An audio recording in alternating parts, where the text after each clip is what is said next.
3, 2, 1. What's going on, everyone? You're watching Ash on Comics. My name is Ash. This is today's comic. This is my co-host Stan, trusty intern to the channel, Forky, also a movie star. Lucky to have these two guys. And let's review, or not really review, let's talk about Spider-Man number 1. First of all, this cover is hideous to me. This is absolutely one of the worst covers I've seen in a long time. And I can't stop. I swear that I've seen this image before. I swear that I've seen this picture of a girl on like a tree swing type thing. And she's like holding on and she's kind of in the, the motion of swinging. And I look at this and I go, I've got to find this because it feels like it's traced. That, and I see the hips here and the skinny little chicken legs. This is more accurate to reality of a real person, not like a comic book girl. So, and it just doesn't look like she is in the same sort of. She doesn't look like looks like she was pasted onto this picture. Like, you see how she's not. Spider-Man's in this movement, like he's facing the camera, like, whoa, I'm coming at you. And she's just kind of like, spaced out going this way. It's just weird to me. So, that all being said, you don't need me to tell you about a picture. You can see the picture and judge yourself. Also, the weird negative space. There's so much negative space around here. It just really, really bothers me. And I can't stop seeing the picture the way I described it. Like, it really bothers me. So it starts off tiger, and then it opens up with a big splash page of New York, and things are obviously going awry. Something's wrong. People are crying. There's smoke, destruction. There's a lot of little detail on this page. I like the dog here, and a guy's bending down. It just I stopped on this page and I was like, oh, and then I turned. Tiger! And she's running, Mary Jane's running towards the camera. And you see everyone else is running away. And you see this imagery of like a little kid's doll laying on the ground. And you see her running. And then you see what we know is going to be our hero in this wreckage and rubble. She's running. And Spider-Man stands up. Ouch. Now, I've heard some criticism. Some people are like, how many times have we seen Spider-Man's face? Like, it is half ripped off. And yes, that is a little cliche. We have seen it. It doesn't mean that you can never do it again. Like, right? Sometimes the story, it helps. And here, this is a really good, effective visual to illustrate that Spider-Man has got his ass kicked. We turn the page. Listen to me, all right? We have to leave now. Lean on me. Come on, lean on. Oh my God. And we see Spider-Man's arm. Look at this. Compound fracture. His wrist all broken, tweaked. And he responds, I know. I'm doing too good a job. It's embarrassing for the other guy. We need to go. The rules are different now. You know that. Yeah.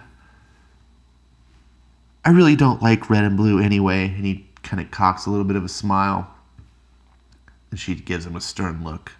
That's not funny. And man, is this like... guys, we all know this look, right? So, and he's like, he would laugh. And then she responds, he laughs at everything. And they have a nice little moment. I appreciate it. And then we hear this ski, and Spider-Man's spider sense is tingling. And Mary Jane's got a sense of worry on her face. And then there's no sound effect thing here that I'm used to, like, kaboom, but something comes down. Help, but Spider-Man, we need you. And then we get this weird robotic, just really scary looking monster machine things. And Spider-Man says, MJ, go now. And he just leaps in. He's fighting with one hand, his left hand, because his right arm is mangled. MJ, run! And you can just see the look of ultimate fear and sadness on his face. Run! It's just horror. And then, Tiger? And look at the subtleties in the art. This little tear in the eye. Tiger? I can't see. And it's like, oh my God. And then he just tosses her over the bridge. To which Peter's like, what? Can't even speak. No sound, just pure panic. And then thwip. Immediately he pulls himself out of these whatever these things are attacking him, swings out, swings down, grabs Mary Jane, and they're falling. And he's like, get him. And then we cut to a scene. Has at this time not reemerged following the bloody confrontation 6 days ago, the murderous creature some now called cadavers place hundreds of lives at risk. But, and I'm quoting a witness, Spider-Man saved us all. And we can see this little child holding on to a finger of Peter Parker. He always does. Peter's just got a blank stare, just empty. His love of his life is dead. And his son is holding his hand 12 years later. We cut to Ben, is his name, of course. Brushing his teeth, doing his things, his typical teenager. We can presume he's about 16 years old. The little kid was probably like 4. And he cooks up some breakfast. Enjoy. XO Ben. And he leaves and goes to school. And this is a really good scene here that shows us several things. Number one, he's a teenage boy. He's a kid. Does his typical things. But he's also got a heart of gold. He's a good kid. Thinks about his dad. Cooks him some breakfast. He's not just some degenerate. And we hear, piss yourself. What? Piss yourself because I want you to, or I'll break your pencil arm. Do it.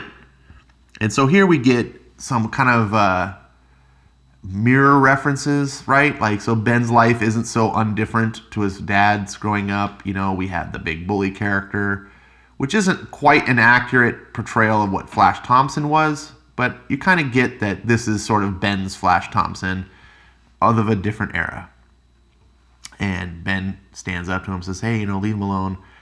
And the teacher's giving a lecture and boom, throws him through the door. He gets in trouble with the principal.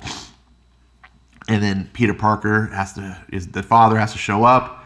And, it's like, what's going on with you? They get in a big argument in the car. And this whole scene was really good. I know some people saw this.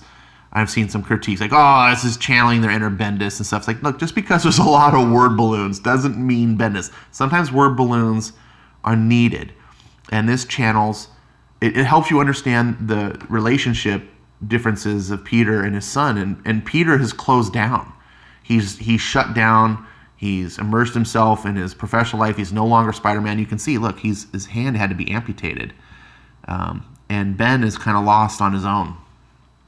And they're arguing, and then he steps on the brakes and he yells at his son, whatever's going on with you's got to stop. I'm doing the best I can. I need you to at least try to do the same. And we get this great emotional stare back from the kid, fighting back tears. And then Peter's like, maybe you are. All I'm saying is sometimes trying to help only makes things worse. You probably need to get to the airport. We're close. I'm close to home. I'll walk. So he gets out, fly safe, and then Peter goes on to the airport. Now, we get this kind of reminded me of Spider-Man Into the Spider-Verse. When Miles finds his powers, he can't let go, blah, blah, blah, blah. Okay. So Ben is inheriting his dad's powers, and this is the first emergence of them. He's lying in bed, and he's got a picture of his mom, and Aunt May shows up. And I love this picture of her. Like, she's just this kindly woman. It's like, Ben, so you want to explain the new front door? And Ben responds with that Parker humor. The old one called me names? Ah, well, I never really liked that door. Can you tell me what happened? I wish I could. No. We cut to the next day at school. Parker's got detention, and then we get what I presume to be his Mary Jane. And some people are probably not going to resonate with this or like this very much. There's like, just tell a Peter Parker story. We don't need another copycat. But unlike Miles Morales, who is a token character, who never deserved the role or anything, it was just an attempt to make a black Spider-Man. And so they just copied and just said, no, look, this is Peter Parker's son, and this is a story of his kid. And it's not a in-continuity story, so we can appreciate, at least I can, basically, just like I really loved, Life Story. I really loved Life Story because it told this story that's not continuity, that's different things happened, played out differently than we were used to in the comics, but it made sense. And it was told in its own contained thing, just like Batman White Knight. We can tell these, we call them like Elseworlds. I know it's a DC term, but this is kind of an Elseworlds thing to me. But what I like about this is it could not be. This is sort of like a future story of what could be to come. But I do think it's kind of Elseworlds. And I like also that she's not exactly like Mary Jane. She's the shaved head, blue-haired, modern, what we would see, like, and she's Asian, and he's just playing all sly. She's just sitting there all, and he's just like, pops it up next to her. Look at that smirky look. She doesn't look at him. What? And then you can see here she's got green paint on her face, and he says, so if I were looking for some green paint, you know where I could find any? She looks over like, look at that face. And he's just like looking away kind of smart. I just really need some green paint right now. And I was wondering if you ever seen any, like anywhere, on anyone, green paint. And I just think this is such charming, like high school flirtation. Like it's, and this is things, I don't know, I could relate to in my own way. I mean, we didn't have blue-haired weirdos when I was in high school, but, we all had, there's symbology here. And this artist is so great at capturing facial expressions. And I have to say, in the modern comics movement, I'm one of those people that complain about SJW infiltration in comics and screwing up our comics by trying to put in their political agendas and okay? You've heard it. You probably don't want to hear it anymore. Some of you. I've got some negative comments that are just like, shut up about that. Look, it's true. I don't want political propaganda in my books, right? I don't want to see. I'm a Christian, right? I believe in God. You may not. That's fine. But that doesn't mean I would want to all of a sudden see Spider-Man become a devout Christian and like he starts preaching God in all of his books. I think that would be dumb too, right? It has nothing to do with my beliefs and my political thing. It's just, it ruins storytelling. Be true to the character first.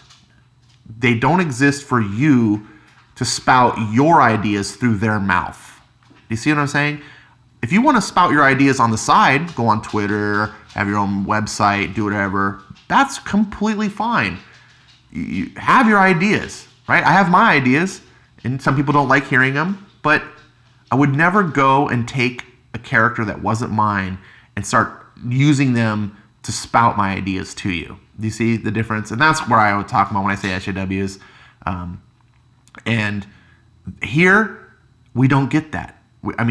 It's done for the story. This is a character that I can believe. And what I was getting at anyway was that the modern comics, one thing that's been really valuable by some of the more modern creators is this focus on creating comics more towards women, being less male-oriented, has had a positive benefit because men are very action-oriented. We're very visual. We want explosions. We want big, muscly dudes with dynamic poses, fights, all this different thing.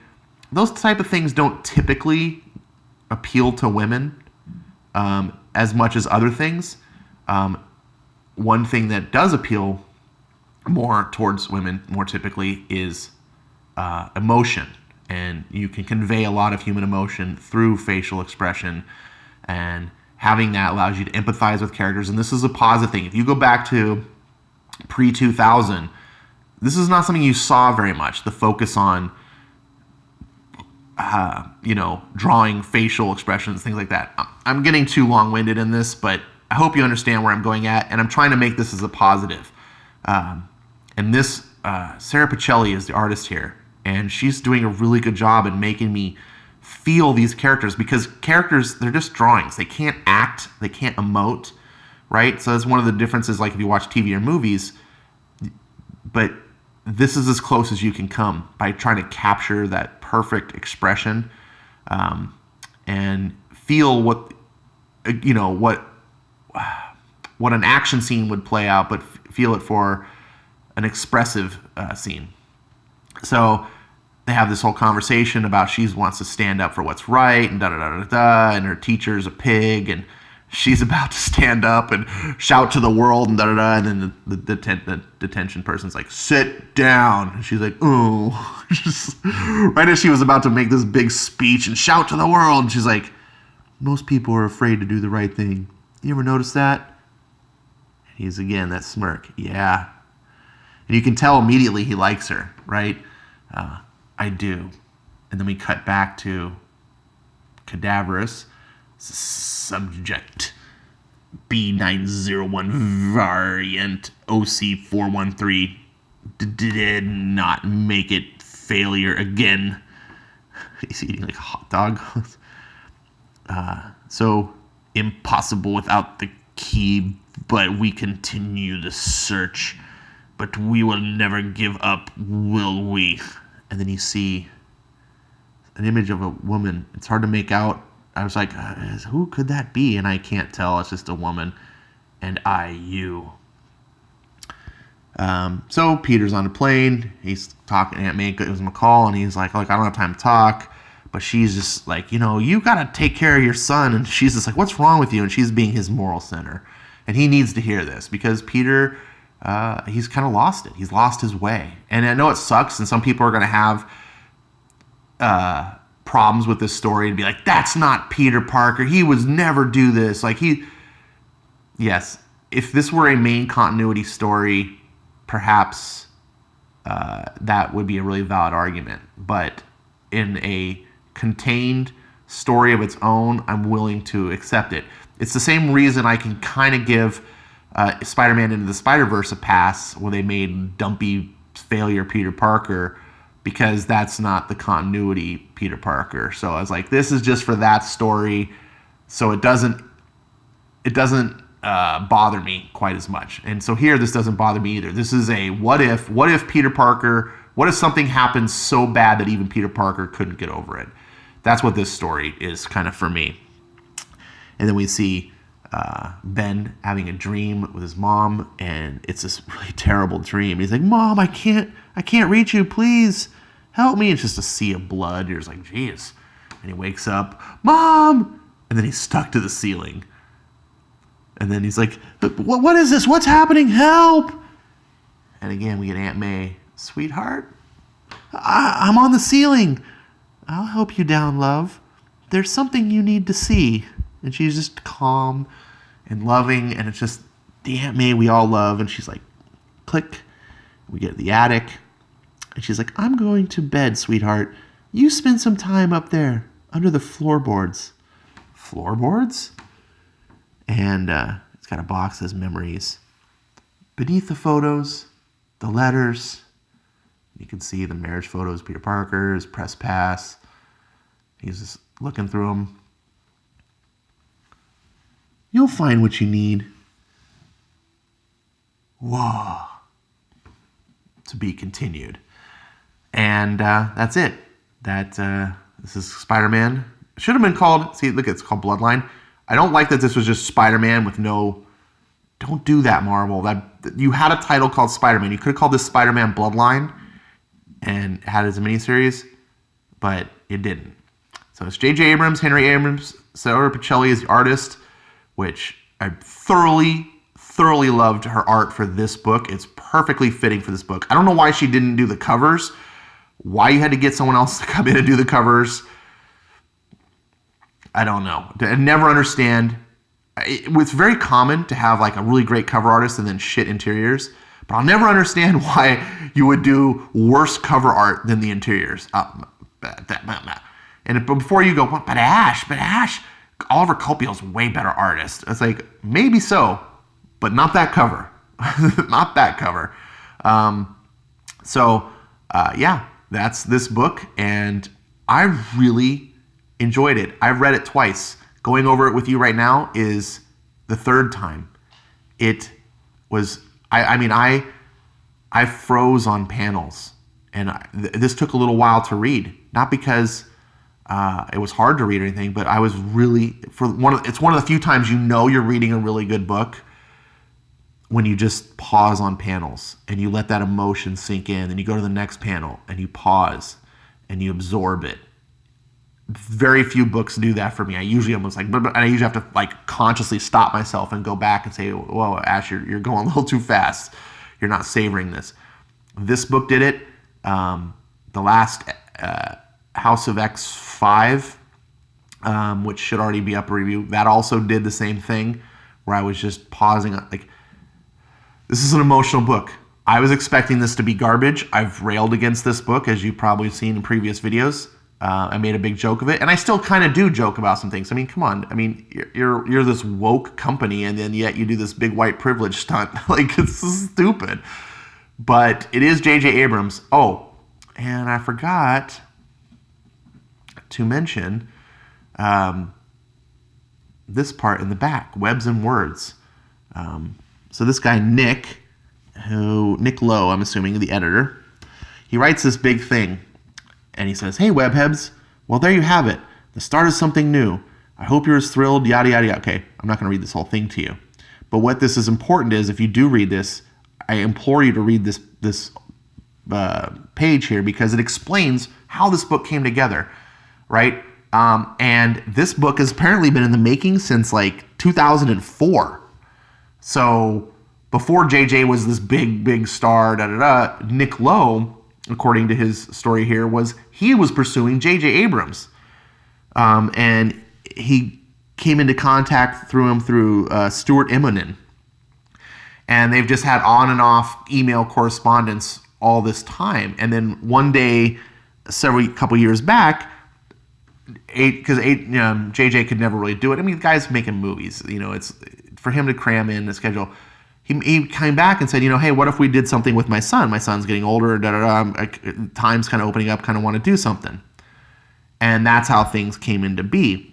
So the story, as I was assuming, a lot of us were assuming about just like, oh, daddy, give me a comic, doesn't seem to kind of play out as much as I thought. And this feels a little bit more legitimate than I originally expected, if I'm to believe everything that Nick says here. So I implore you to read this. And yeah, it made me feel better about the book. I still don't know who's the primary writer on this. A lot of people are like, oh, it's probably all JJ, but my suspicion was it was the opposite before reading this, at least, was that this was a Henry Abrams and JJ was just stamping his name on it, and more of like Henry would write the story and then JJ would come in and sort of use his expertise as a writer and a producer and, and just clean it up. He was like, oh, hey, son, you got some good points here, some good point. Let me reshape this, kind of tighten this part up, and be like a good editor essentially to his son. Maybe offer a few ideas. What if we did this with the character? Oh, that's kind of how my assumptions were, because otherwise, what's Henry really going to do, to his dad? But who knows? The problem is we don't really know. It's got both their names on it, and yeah, so hopefully you like this book as much as I did. Hopefully this might prompt you to go try this book out. It's worthy. And you have an understanding now. This may not be for you. Like I said, I tried to point out the things that I tried to point out the things about the book that might be controversial or might be having different subjective reactions from different people. This is not going to be everyone's Spider-Man. Like there's people who didn't like Spider-Man life story for some reason. I don't get it, but whatever. This is good. This is not garbage comics. I promise you. It may not be the kind of Spider-Man you want to read, but it is a well-crafted and a well-told story. And these people that are jumping on the JJ hate wagon because he's part of Star Wars and they hate what he's doing with Star Wars or whatever, and so therefore he can't possibly do a good comic. It's like, come on. Come on. The guy got to even get the job to do Star Wars for a reason. Jeez, that frog in my throat was getting ridiculous. He got to be there. JJ started off as a writer. He didn't just like, I'm producing movies now. Like, he's not a talentless hack. He's got skill. It enabled him to get to certain positions. Anyways, I'm not going to go down that rabbit hole, but if you're a kind of person that's like, I don't like what this guy's doing over here, so therefore everything he does is got to automatically be terrible, and I'm going to find reasons to hate it. That's kind of what I've been seeing about this book, and it's just not true. So, anyways, this is Spider-Man. Nothing more to say. You put your comments below. This is Stan the Man. This is Forky. I'm Ash, and I hope you enjoyed this video. I look forward to talking to you some more, and see you next time.